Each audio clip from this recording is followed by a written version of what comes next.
Bonjour à tous et à toutes, une nouvelle vidéo sur un témoignage, une fois encore.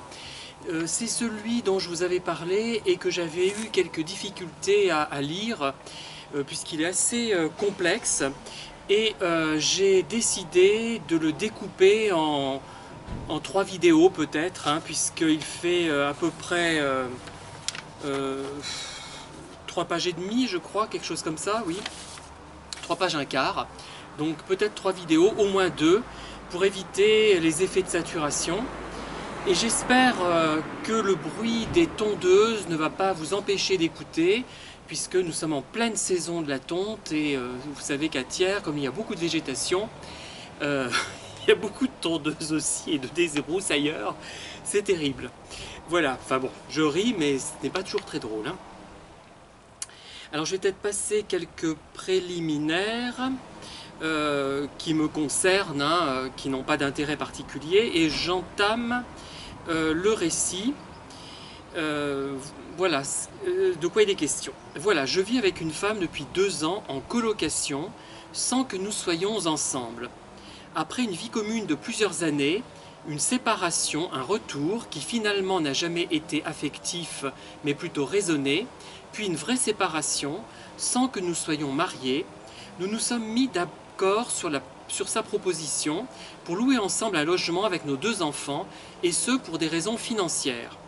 Mais toujours sans aucun projet affectif au grand jamais. Nous avons trouvé une maison à louer dans une petite commune de l'Oise tout à fait agréable à vivre. Alors on ne sait pas si c'est la maison ou la commune qui est agréable à vivre, enfin bon, un petit problème de phrase, mais ce n'est pas grave. Enfin déjà, ce qui frappe dans ce paragraphe, c'est le côté aberrant de la situation. J'espère que le monsieur qui a écrit ça ne le prendra pas mal, mais je trouve ça assez aberrant d'envisager une colocation avec une personne dont on est séparé sur le plan affectif. Bon, dit-il pour des raisons financières, mais en réalité, moi je vois plutôt quelqu'un qui est encore sous emprise. Et d'ailleurs, c'est elle qui décide sur sa proposition. À la limite, moi j'aurais mis en gras le sa proposition, parce que vraiment, et d'entrée, on est dans une situation bancale, et ça ne peut pas marcher. Tout de suite, on entre dans la vie de ce monsieur, et on se rend compte que ça ne peut pas aller, c'est pas possible, dès le départ. Vous voyez, et je me suis dit, mais j'étais un peu perplexe, je me dis, mais il a cherché un bâton pour se faire battre là. Je sais qu'il y a une emprise, mais quand même, c'est bon. Voilà, c'est dommage, quelqu'un d'aussi sympathique qui se trouve dans une situation pareille. Voilà, on va continuer.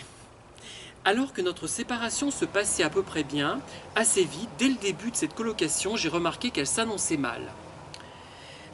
Du moins, je commençais à rencontrer avec elle des difficultés de communication dont je n'arrivais pas à comprendre la nature, ni les raisons, ni les tenants et les aboutissants. Alors déjà, je m'arrête tout de suite, si les gens se sont séparés, on peut supposer qu'il y avait déjà des problèmes avant, mais ce n'est pas clairement explicité. On peut penser qu'ils se sont séparés pour d'autres motifs, mais là, moi ça ne m'étonne pas qu'il y ait déjà des difficultés. À la limite, c'est presque téléphoné, comme on dit. Ils ne parvenaient pas à comprendre ce qui se passait, des difficultés assez atypiques finalement. Voilà.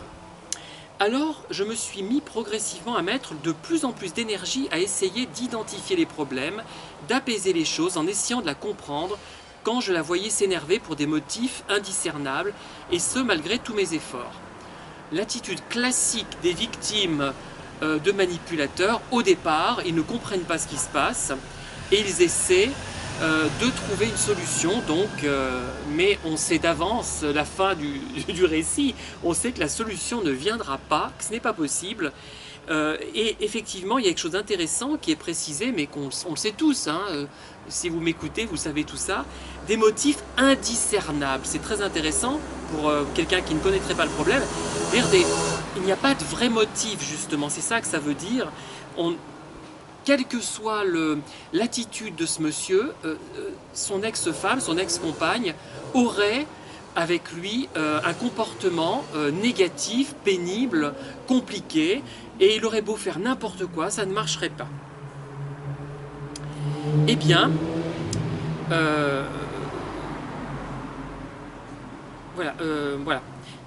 Alors, je me suis mis progressivement à mettre de plus en plus d'énergie à essayer d'identifier les problèmes, d'apaiser les choses, en essayant de la comprendre quand je la voyais s'énerver pour des mots. Oui, ça je l'ai déjà lu, je radote. Et là, vous avez notre chat, enfin, celui qu'on partage avec notre voisine, Jules Cholestérol. Il va me voler la vedette une fois de plus. C'est terrible. Oh, j'ai pas de chance, décidément. Et en plus, le bruit des tondeuses, c'est rare, mais bon, tant pis. Je continue, hein, je suis stoïque. Eh bien, entre autres, essayer le dialogue posé, ce qui se soldait toujours par un échec cuisant. Ah bon? Préparer de bons repas, faire plaisir comme je le pouvais, participer très activement aux tâches ménagères, l'arranger financièrement, lui rendre des services matériels qu'elle me demandait. Donc en fait, là, il est dans l'attitude classique de la personne qui est victime d'un pervers et qui ne comprend pas d'une perverse, en l'occurrence, et il fait tout. Il fait trop de choses, ce n'est pas normal. Enfin, une relation, on cherche à faire plaisir au conjoint ou à la conjointe, mais pas au point de trop en faire. Il en fait trop. C'est un amour en fait conditionnel, complètement. Bon, les amours sont toujours un peu conditionnels, conditionnés plutôt par notre comportement, notre attitude, notre personnalité, bien sûr, mais jusqu'à un certain point quand même. Hein. Jusqu'à essayer de déterminer vraiment ce qui pourrait m'éviter ces foudres. Là, conduite d'évitement, hein, mais est-ce que ça va marcher, à votre avis? Non, moi je ne pense pas.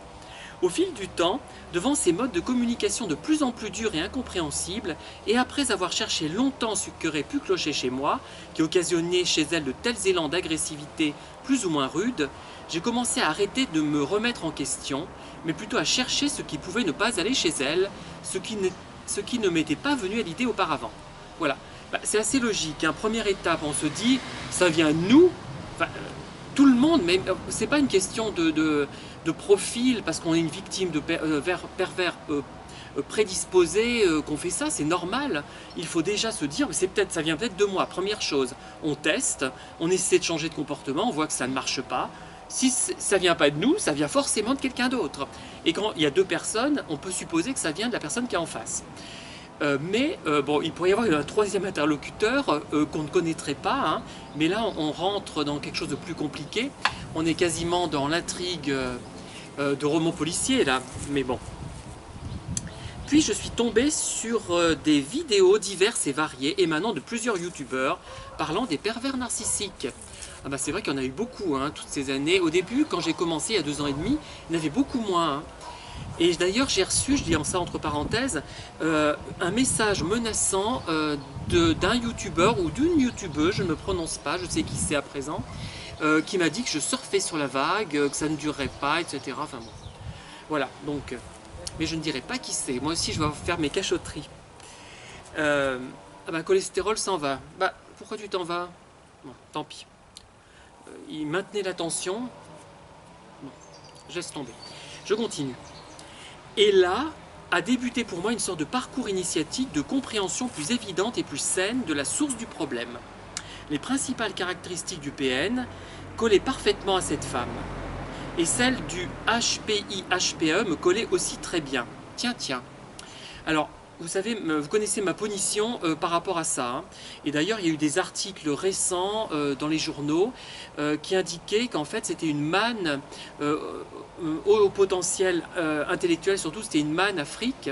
Il y a beaucoup de gens qui s'enrichissaient grâce à ça, qui faisaient passer des tests de QI. Et en fait, je ferai une vidéo vraiment détaillée, mais quand j'aurai vraiment approfondi le sujet, moi je pense en résumé que ce n'est pas ça le problème, c'est pas une question de QI, c'est pas ça, la vraie intelligence, c'est pas forcément le QI. D'ailleurs, le QI a été fait par des gens qui voulaient prouver qu'eux-mêmes peut-être étaient intelligents. Hein. Donc ce n'est pas une question seulement de QI.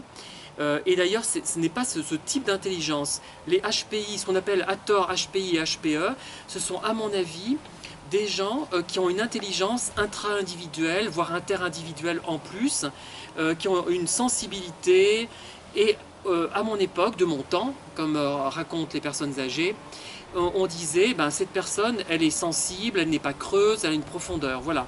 Je crois que la vraie différence, elle est là. Et laissons tomber cette histoire de QI. Ce QI, à mon avis, ne mesure pas la vraie intelligence. Hein. Celle qui correspond vraiment à l'intelligence créative, peut-être. C'est la créativité, mais j'approfondirai tout ça. Donc, ce qui ne veut pas dire que le monsieur en question n'est pas un haut potentiel, mais je pense qu'il a un haut potentiel, je dirais, de sensibilité, qu'il a une intériorité. Je crois que c'est ça la vraie question. Au fil du temps, alors qu'aujourd'hui la mésaventure va normalement bientôt prendre fin, ah bah, je suis bien content pour lui. Et depuis quelques semaines, les comportements de pervers narcissiques prennent de plus en plus d'ampleur et ça en devient un véritable enfer auquel je n'arrive pas à mettre fin.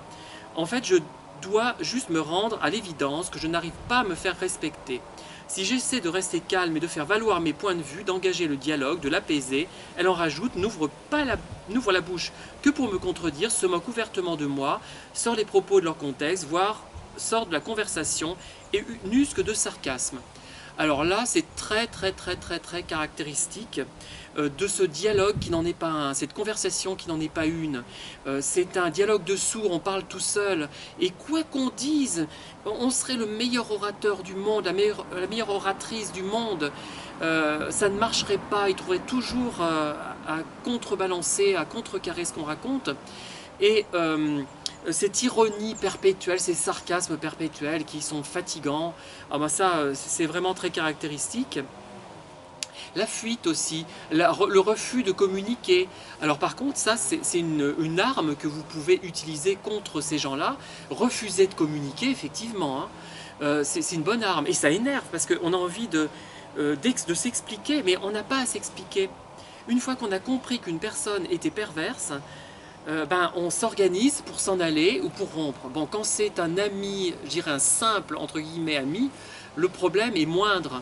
Mais quand c'est un mari et qu'il faut divorcer, c'est beaucoup plus compliqué. Et là, ce n'est plus seulement comment dire, la prise de conscience, mais c'est une stratégie qu'il faut développer.